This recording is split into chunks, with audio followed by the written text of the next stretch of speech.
Before we begin, don't forget to subscribe to my channel for more powerful real-life stories like this one. I never thought love could fade so quietly. People always imagine it ends with shouting, slammed doors, and tears. But sometimes it dies while two people still sit side by side at the same table, scrolling through their phones, pretending everything's perfectly fine. My name's Michael. I'm 35, and I live just outside Seattle. I met Sarah 4 years ago at a friend's barbecue, back when her laughter still sounded real, not rehearsed. She was the kind of woman who made you believe you'd finally found the one. Sharp, funny, magnetic, the kind of person you can't look away from. That first year with her felt like magic. I never felt so seen, so completely understood. She used to laugh at how serious I could be. "You overthink everything," she'd say, nudging my shoulder with that mischievous grin. "That's why I like you. You care too much." But somewhere down the line, that same caring started to annoy her. It crept in slowly. First a snide comment, then a sigh when I asked a simple question. If I mentioned how she'd been canceling plans lately or spending more nights out than in, she'd roll her eyes and say, "Relax, Michael. You're not my warden." I kept convincing myself it was just stress, work pressure, life. Anything but what it really was. Distance. The first real crack appeared one Friday night. She came home late, smelling faintly of gin and someone else's cologne. I asked if she'd been drinking. She didn't even bother to hide her irritation. "God, you sound like my dad," she snapped, kicking off her heels. That night, I lay in bed beside her, staring at the ceiling while she slept. Something inside me shifted. It wasn't jealousy. It was the kind of clarity you never ask for, but can't ignore once it arrives. Weeks passed. Our conversations grew shorter. The laughter disappeared. The silence between us stretched further than any words we still tried to say. I did everything I could to fix it. Date nights, weekend trips, even couples therapy. She showed up twice, then said, "This isn't helping anything." Maybe she was right. Maybe by then nothing could. Then came that night, the one that changed everything. It was just a regular Tuesday. She was sitting on the couch, scrolling through her phone, half smiling at something on the screen. I asked if she wanted to order dinner. She didn't even look up. "Michael," she said, almost laughing. "It's funny how you still think we're a couple." I froze, waiting for her to say she was joking. She didn't. "What's that supposed to mean?" I asked. She shrugged lightly. "Come on, we barely talk. We barely touch. You really think this is still a relationship?"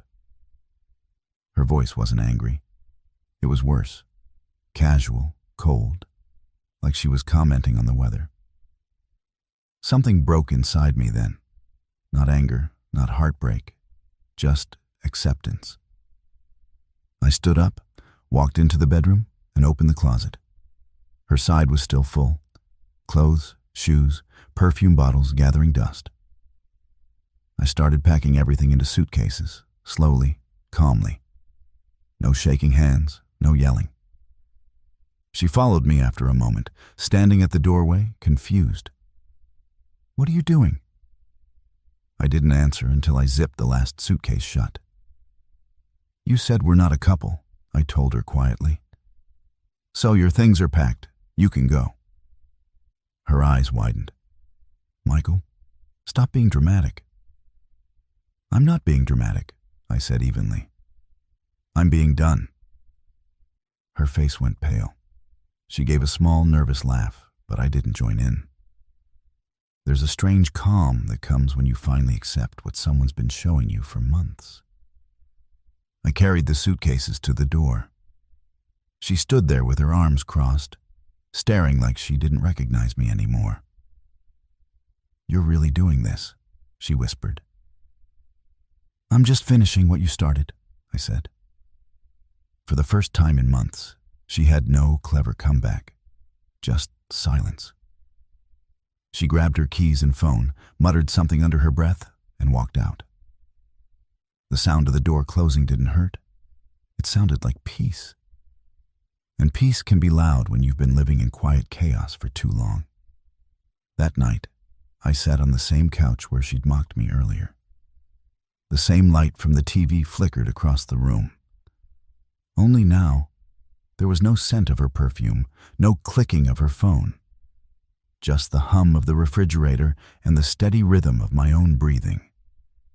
And for the first time in years, I didn't feel small. I didn't feel like the problem. I just felt free. The next morning, the house was still silent, but not empty. It felt lighter, like the air finally had room to move again. I made coffee and sat by the window, watching sunlight climb over the fence. It's strange how peace can feel foreign when you've spent years living in tension. My phone buzzed once. Her name flashed across the screen. I didn't answer. She didn't leave a message. By noon, guilt started whispering. Maybe you overreacted. Maybe she didn't mean it.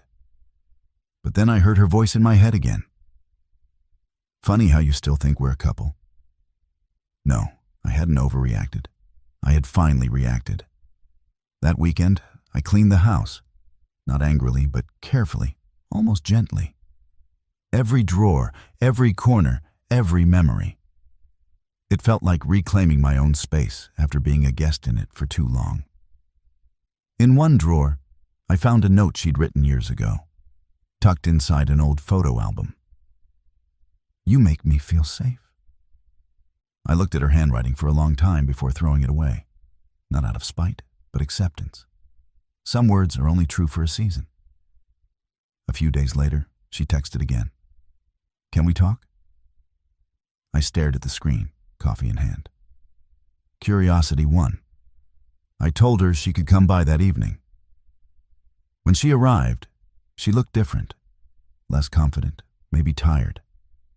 She didn't come inside right away, just stood on the porch with folded arms. Michael, she said softly. I didn't mean what I said. You know that, right? I exhaled slowly. You meant it enough to say it. Her eyes darted away. I was just angry. Angry at what? I asked. At me, still believing we were worth saving. She didn't answer, just stared down at her shoes. The silence stretched again. But this time, it wasn't heavy. It was clear. I don't hate you, Sarah, I said quietly. I just can't keep pretending this feels like love. Something flickered behind her eyes. Regret, maybe, or fear. You really want me to go, she whispered. I already did, I said. You just didn't notice. She tried to smile like the old Sarah would have, but it didn't reach her eyes. She nodded once, turned, and walked back to her car. No tears, no dramatic goodbye, just the quiet understanding that what we had ended long before that night. When the door closed again, I didn't feel triumphant. I just felt still. That night, I went for a drive. The city lights blurred through the rain, and for the first time in months, I caught myself humming along to the radio. It wasn't happiness, it was relief. In the weeks that followed, people asked what had happened. I told them the truth in as few words as possible. We stopped being kind, because that's how love really dies.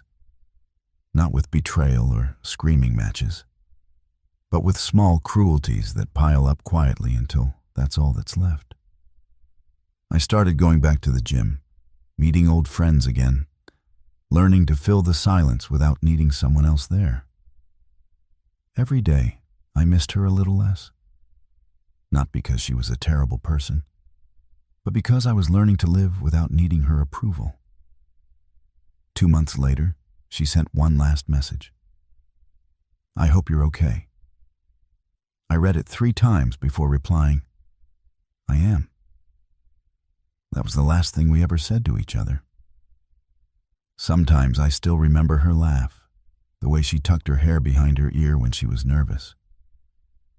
But those memories don't sting anymore. They just remind me of a man who tried and a woman who stopped. If I've learned anything, it's this. Love can survive almost anything. Distance, time, even mistakes. But it can't survive mockery. The moment someone starts treating your devotion like a joke, they've already walked away.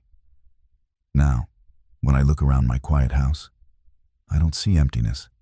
I see space. Space for peace, for clarity, for someone who won't laugh at the fact that I still believe in commitment. And if Sarah ever wonders what happened, I hope she remembers this. I didn't throw her out in anger. I just stopped living like a guest in my own home. Because sometimes the strongest words you can say aren't, "I love you," or "I forgive you." They're simply, "Your things are packed. Get out." And when the door finally closes, you don't hear goodbye.